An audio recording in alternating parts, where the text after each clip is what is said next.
Lograron leer la mente con inteligencia artificial. Sí, ya definitivamente se fue todo al carajo. Pero no hay de qué asustarse. Este es uno de los avances más impactantes de la IA. Y de hecho es algo reciente. Es decir, estoy haciendo este video lo más rápido posible sin dejarme nada fuera. Después de investigar y hablar con profesionales de la neurociencia, pude, junto con un par de amigos que también trabajan en inteligencia artificial, hacer un video para contarte todo sobre esta inteligencia artificial que lee la mente. ¿Y sabes qué es lo mejor? Utiliza uno de los modelos de GPT.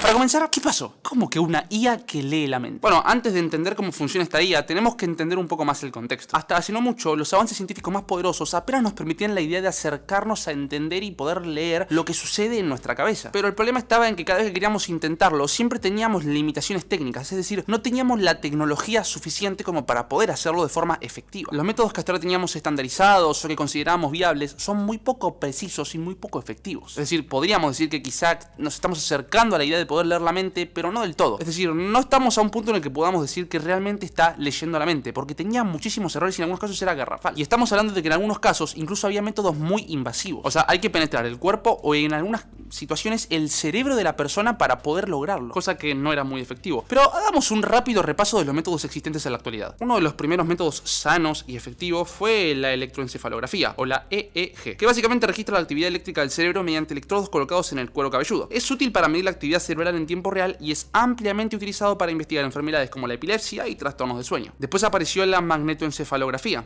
o MEG, que mide los campos magnéticos generados por la actividad eléctrica del cerebro, y es una técnica que no es invasiva y proporciona información en tiempo real y tiene una resolución temporal muy alta. Después apareció la tomografía computarizada, o TC, que es una técnica de imagen que utiliza rayos X para crear imágenes detalladas del cerebro, y bueno, es útil para identificar anomalías estructurales como tumores cerebrales y hemorragias. Después apareció la tomografía por emisión de positrones, o PET, que utiliza un trazador radioactivo para medir el metabolismo cerebral y el flujo sanguíneo en diferentes regiones del cerebro. Es útil para investigar enfermedades neurodegenerativas y trastornos metabólicos cerebrales. Después apareció una de las más conocidas, que es la máquina de resonancia magnética, que nos permitía generar imágenes de resonancia magnética, que utiliza campos magnéticos y ondas de radio para generar imágenes detalladas del cerebro. Es especialmente útil para visualizar estructuras cerebrales y tejidos blandos. Y bueno, se usa muchísimo en la investigación del cerebro y el diagnóstico de enfermedades. Y una de las más efectivas y modernas es la imagen de resonancia magnética funcional, que es una variante del MRI, es decir, de la imagen de resonancia magnética, que mide la actividad cerebral indirectamente al detectar cambios en el flujo sanguíneo en diferentes regiones del cerebro. Y bueno, se utiliza comúnmente en estudios de investigación para investigar la función cerebral y la conectividad entre regiones cerebrales. Una de las últimas que salió es la espectroscopía de resonancia magnética, o MRS. Es otra variante de MRI que se utiliza para medir la concentración de ciertos metabolitos y sustancias químicas en el cerebro. Esto lo que hace es proporcionarnos información valiosa sobre la composición química del tejido cerebral y es muy útil para investigar sobre trastornos metabólicos y neuroquímicos. Esto más o menos era lo que teníamos hasta ahora, en la actualidad, hasta que surgió uno de los enfoques más efectivos y eficaces, que con el uso de inteligencia artificial, acá sí ya aplicamos IA, nos permitía hacerlo de forma automática. ¿Cómo funciona esto? Bueno, lo tenemos que hacer directamente captando las ondas cerebrales. Para eso se utiliza una técnica de implantación de electrodos. Para eso básicamente lo que se hace es se insertan estos electrodos en la cabeza, en algunos casos incluso hasta en el tejido cerebral, que son unos aparatitos que son conductores eléctricos. Esto es porque de esa forma podemos registrar las señales, digamos, todo lo que genera el cerebro. Estamos hablando de los campos eléctricos, los mini campos eléctricos que el cerebro genera, en este caso precisamente las neuronas. Y esto nos da información de todo tipo,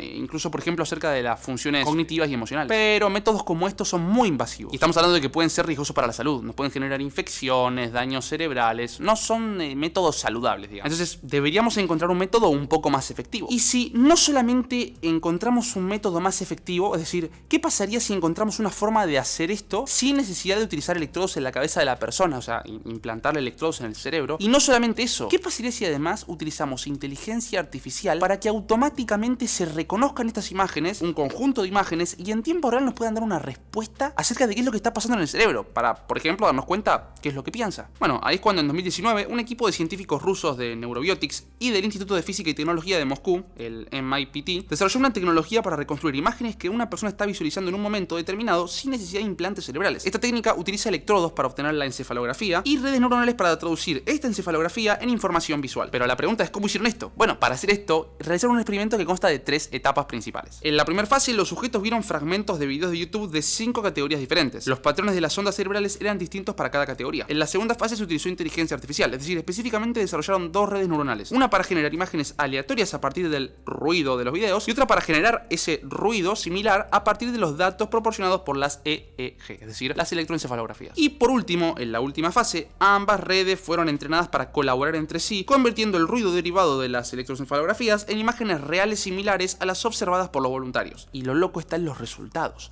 Esto fue exitoso en el 90% de los casos. Podíamos ver que se reconstruían imágenes que eran parecidas a lo que el usuario veía. Es decir, le mostrábamos un video, la persona veía ese video y esta máquina que estaba conectada a nuestra cabeza podía almacenar lo que pasaba en nuestra cabeza y con inteligencia artificial recrear imágenes que nos permitían más o menos acercarnos a lo que estaba pasando en nuestro cerebro, que reflejaba lo que estábamos viendo. Una locura. El objetivo de esto es justamente crear como interfaces cerebro humano-máquina para que podamos contactarnos directamente con las máquinas, como por ejemplo lo hizo Facebook hace no mucho, en el que podemos básicamente controlar con la muñeca el movimiento de un control o poder detectar estas señales eléctricas que nuestro cuerpo envía para que las máquinas puedan tomarlas y actuar en consecuencia. Lo que se espera es que, bueno, nada, en un futuro podamos crear interfaces que sean como por ejemplo una versión no invasiva de lo que plantea Neuralink, que era lo que te dije, de que te metían electrodos en la cabeza y era una técnica muy invasiva y tampoco era tan efectiva del todo. Desde este punto aparecieron varios casos de uso de electroencefalografía en otros experimentos, como el de la Universidad de Washington, donde se conectaron los cerebros de 3 personas para trabajar en colaboración, o el uso del fMRI en experimentos similares, como el de la Universidad de California en Berkeley, para reconstruir imágenes contempladas por los sujetos. Y además podíamos incluso hablar de intereses de Silicon Valley en la lectura de la mente, con ejemplos como por ejemplo Facebook adquiriendo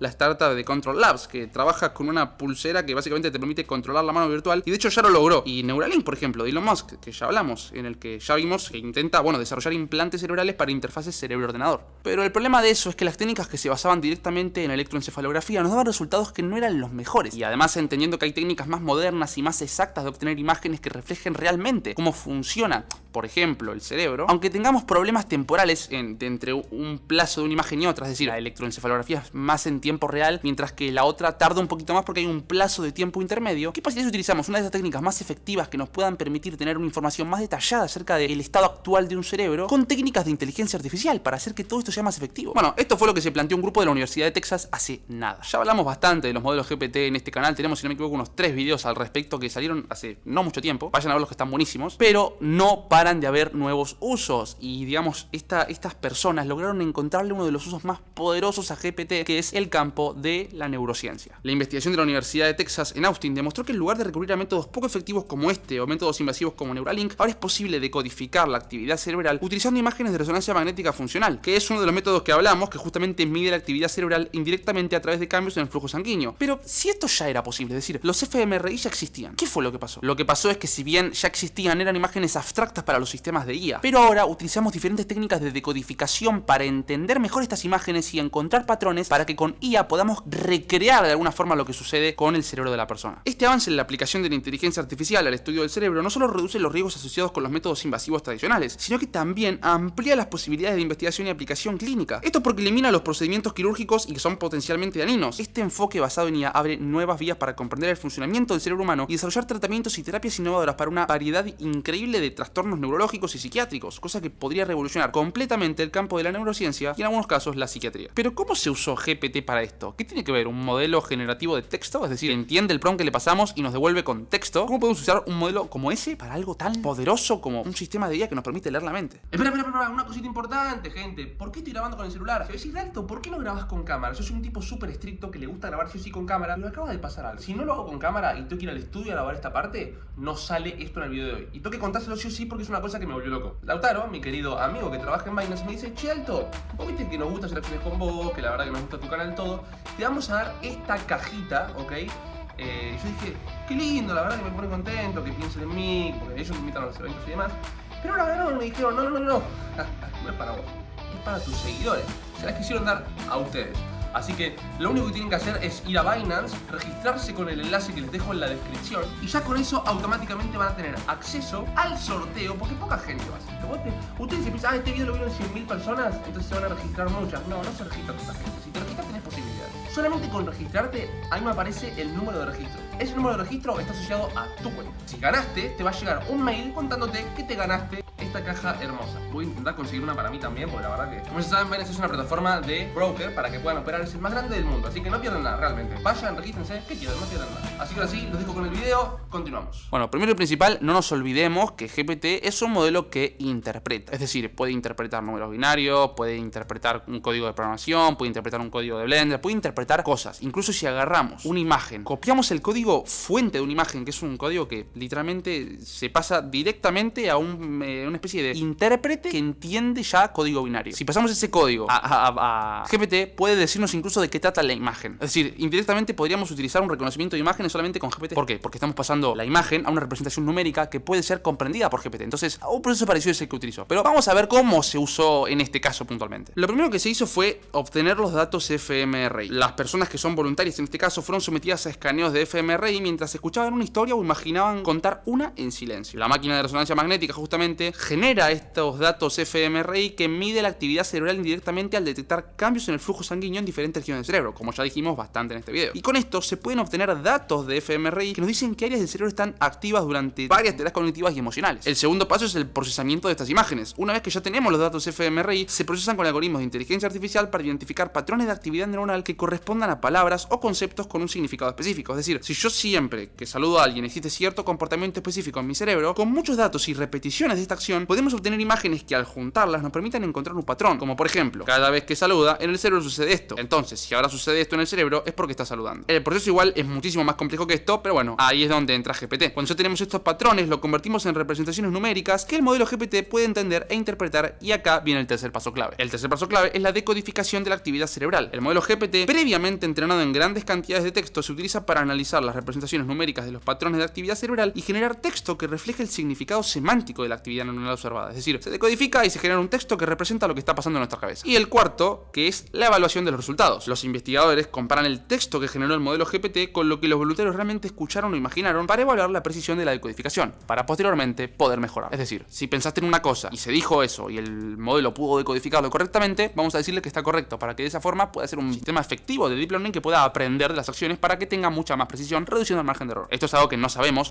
si utilizan esto para seguir mejorando eventualmente el sistema, pero sabemos que, bueno, es uno de los pasos clave, que es justamente el de hacer que la máquina aprenda para que sus errores se reduzcan, reduciendo, como lo dije, este margen de error. Lo loco es que en este caso el modelo de OpenAI, GPT, fue capaz de interpretar la actividad cerebral en, digamos, términos de significado semántico. Hace esto cuando tranquilamente cualquier otro modelo podría simplemente mapear, digamos, las señales cerebrales con palabras específicas. Piensa en una cosa, lanza una palabra. Piensa otra cosa, lanza otra palabra. No. Esto entiende el contexto general de lo que la imagen nos quiere decir. O sea, si yo pienso en gusto, quizá con gusto me refiero al gusto de un sabor. O quizá también me estoy refiriendo al gusto. ¿Qué gusto de persona tenés? ¿Te gustan de este estilo? ¿Te gustan de este otro? O un gusto musical. Entonces, obviamente, la palabra es gusto, pero si mapeamos esto, podemos tener otro tipo de significado y otro tipo de decodificación. Y ahí es cuando GPT también no deja de ser, digamos, una de las herramientas más poderosas acá, porque es el que te permite entender un contexto general. ¿Saben qué es lo más loco? No se utilizó ni GPT-4, ni GPT-4 32K, no se utilizó GPT-3.5, no se utilizó GPT-3, no se utilizó GPT-2, se utilizó GPT-1, el primer modelo GPT de OpenAI. Una auténtica locura. Igualmente, a ver, cabe resaltar que los desarrolladores encontraron ciertos fallos y algunas boludeces técnicas, como algunos nombres o referencias a géneros o personas, pero son cosas que son conscientes y ya están trabajando en resolverlo. Pero si vemos un poquito más allá de los problemas y vamos a algo más macro, estamos usando una tecnología que tranquilamente podría cambiarlo todo, o gran parte del todo. Estamos hablando específicamente en el ámbito de la neurociencia. Podría generar avances impresionantes. Estamos hablando de que se podría ayudar a un montón de personas que tienen enfermedades cerebrovasculares, o por ejemplo que tienen la enfermedad de la neurona motora. Por ejemplo, no pueden comunicarse. Si entendiéramos que está acá, no necesitamos que lo digan, necesitamos que lo piensen. Uno de los próximos desafíos es ver si este sistema podría, digamos, aplicarse de igual forma en sistemas más portátiles, para que no necesitemos de terrible máquina de resonancia magnética para poder utilizarlo. Es decir, si logramos aplicar esta tecnología a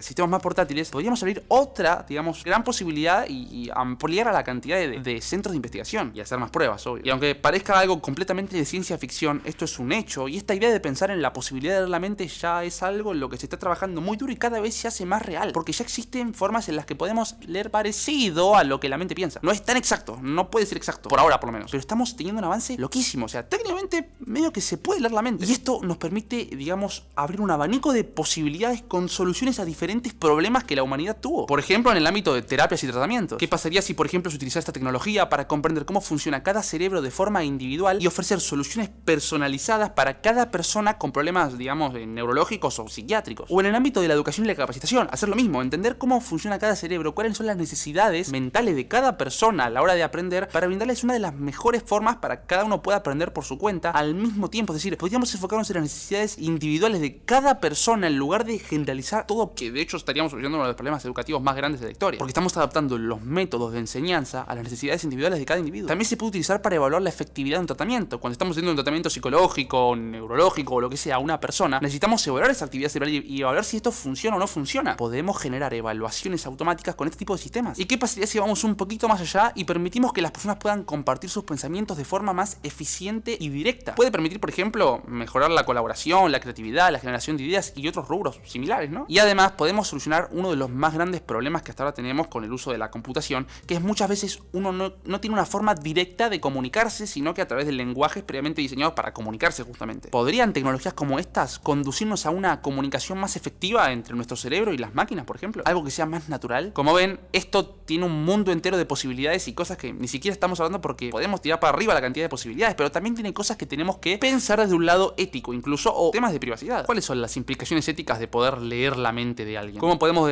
garantizar, por ejemplo, la privacidad y la seguridad de las personas que utilizan esta tecnología? En caso de que se vuelva portátil, ¿qué problemas podría traer que las personas sepan qué es lo que estamos pensando? Porque podrían incluso crearse interfaces directamente para interactuar. Aunque bueno, esto ya es llevarlo a un extremo al punto de creer que va a ser portátil y que todos lo vamos a tener al alcance de nuestra mano como si fuera un celular. Pero bueno, igual no creo que ustedes quieran leer la mente de nadie, ¿no? ¿O sí? Bueno, acá como digo ya tenemos para derivar, ya mi apartado se terminó, le comuniqué lo que les tenía que comunicar y es una putísima locura que hasta hace nada ya salió esta noticia de que en esta Universidad de Texas justamente se haya creado un modelo para que utilizando fMRI se pueda crear con muchísima más precisión un modelo que, digamos, basándose en GPT-1 por ejemplo, nos permita detectar y entender qué es lo que pasa en el cerebro de una persona. Estamos hablando de que, por ejemplo, en algunos casos lo que decía era, una persona estaba pensando en que todavía no tenía su licencia de conducir y el traductor tradujo algo así como todavía no estoy conduciendo o todavía no he comenzado a conducir todavía, algo así, una traducción rara, pero que medio que concordaba. Una persona literalmente pensó en que no tenía licencia para conducir y el traductor tradujo todavía no comenzó a conducir, porque GPT nos permite justamente pasar a texto, no a imágenes, no recrear una imagen para ver lo que el cerebro ve. Eso ya medio que también existe y está todo en un mundo un poco verde, pero lo que hacemos con esto, además de eso, además de tener esta tecnología que ya medio que existía pero ahora está perfeccionada, sino que además lo que hace es pasarnos a texto lo que está viendo y en lo que está pensando. Yo pienso en una cosa y nos dice qué es lo que piensa, así que literalmente no solo vemos lo que le ve la mente,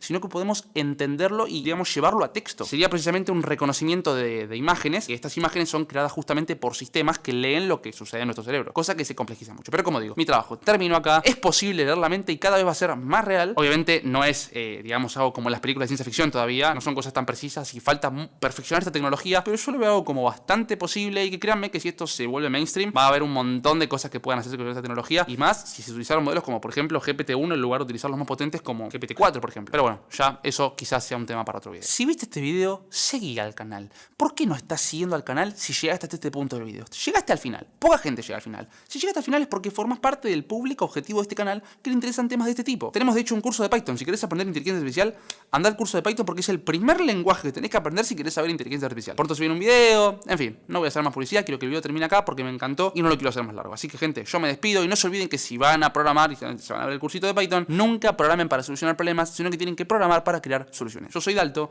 y nos vemos en la próxima.